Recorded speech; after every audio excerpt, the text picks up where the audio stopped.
Good morning everyone, welcome again. As you all know, we were discussing steps at conducting scientific research. In that, three steps we have already discussed. First is formulate a question, second is research the question, and third one is form a hypothesis. So today we will start step 4, conduct an experiment to test your hypothesis. About hypothesis, as I told you earlier, hypothesis is a tentative solution of any problem.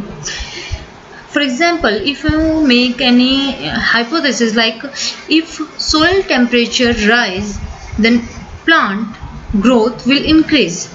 Then in your research you shall now try to prove whether the statement is true or false. So design a procedure that tests your hypothesis to see if your prediction is correct or not. Record all your data and observations and put them into the table that is neat and organized we do in this step. Next step is collect and analyze the results.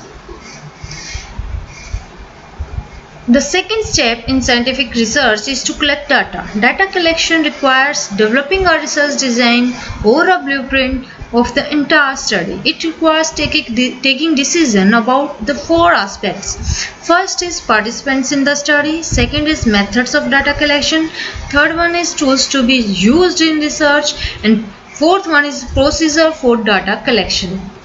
So participant in the study, in first aspect, participant could be children, adolescents, college students, teacher, managers, clinical patients, any group of individuals in whom where the phenomena under investigation is prevalent. Second, methods of data collection. The second decision is related to use of method of data collection such as observation method, experimental method, correlation method, case study.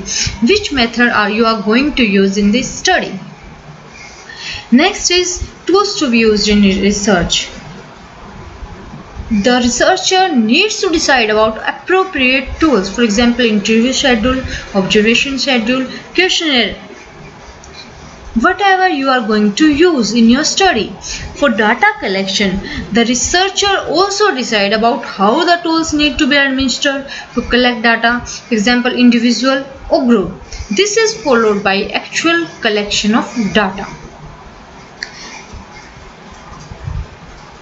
Next is conclusion or draw conclusion. We can say drawing conclusions. The next step is to analyze data so collected through the use of statistical procedure to understand what the data mean. This can be achieved through the graphical representation such as preparation of pie chart, diagram, cumulative frequencies, etc., and by the use of different statistical methods. The purpose of analysis is to verify our hypothesis and draw conclusions accordingly.